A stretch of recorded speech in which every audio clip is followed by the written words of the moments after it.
নমস্কার বন্ধুরা, লক্ষ্মীর ব্লগ 157 কে চ্যানেলে সবাইকে স্বাগত। আজ আমি রুই মাছের সিম্পল ঝোল বানাবো মূলো আর আলু দিয়ে। এই রুই মাছের ঝোল বানানোর জন্য মাছগুলো প্রথমে ভালো করে ধুয়ে নুন হলুদ দিয়ে মেখে রেখেছি। আর নিয়ে নিয়েছি একটা আলু, একদম ছোট্ট কচি মূলো দুফালি করে নিয়েছি। খুব সামান্য মশলা দিয়ে মাছটা রান্না করব।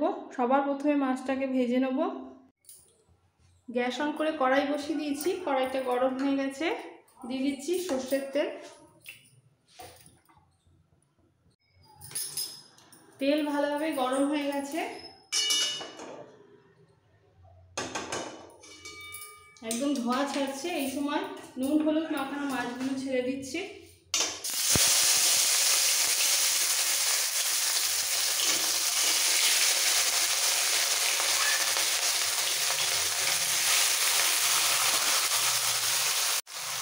দুবারে মাছগুলো ভেজে নেব। সবগুলো মাছ ভাজা হয়ে গেছে, এরকম একটু লাল করে ভেজে নিতে হবে, খুব বেশি কড়া নয়, এটা যেহেতু একদম টাটকা মাছ। এবার এই মাছ ভাজার তেলের মধ্যে ফোড়ন দেব।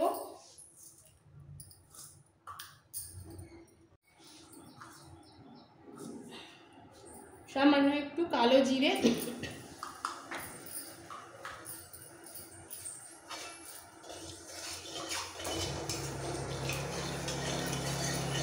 ফোড়নটা একটু তেলের মধ্যে নাড়াচাড়া করে এর মধ্যে দিয়ে দেবো আলু।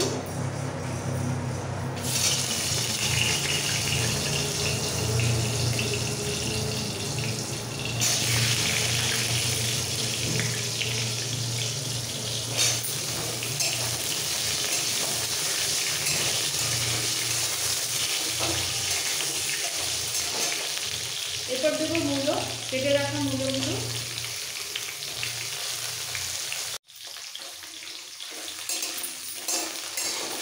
আলুগুলো তেলের মধ্যে মিক্স করে দিয়ে দেবো নুন,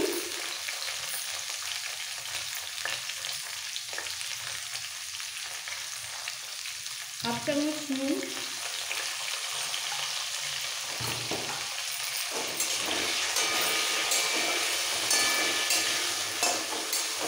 এবার একটু ভেজে নিতে হবে। আলুগুলোটা একটু ভাজা হয়ে গেলে দিয়ে দেবো মশলা।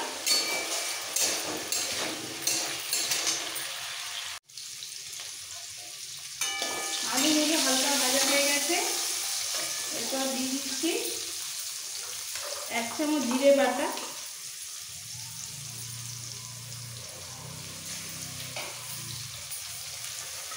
আর 1 চামচ ধনে বাটা। দেব হলুদ,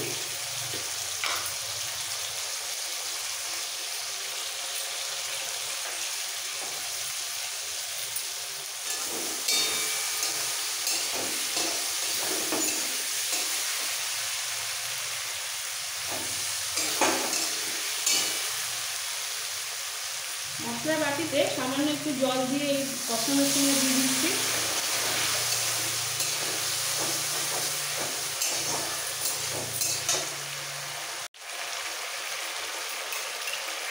আর দিয়ে দিচ্ছি 4টে কাঁচা লঙ্কা বাটা।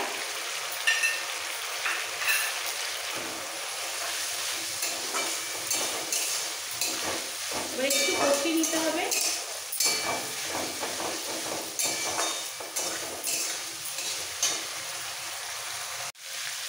ভালো করে কষানো হয়ে গেছে, এবার আলু আর মূলোটা সেদ্ধ হওয়ার জন্য দিয়ে দিচ্ছি একটু গরম জল।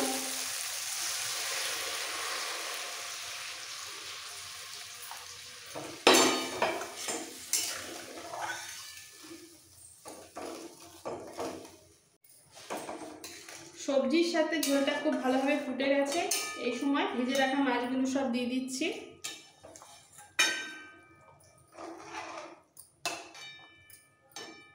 এবার আলু মূলো সেদ্ধ হওয়া পর্যন্ত একটু ওয়েট করব।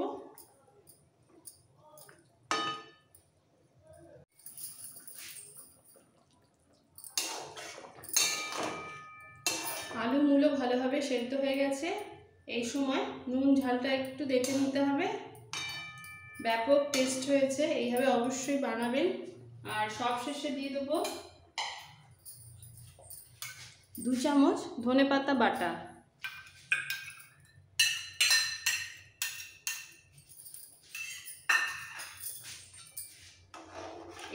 মাছের ঝোল বানিয়ে খেলে একদম মন ভরে যাবে। একটু মিক্সড করে দেবো।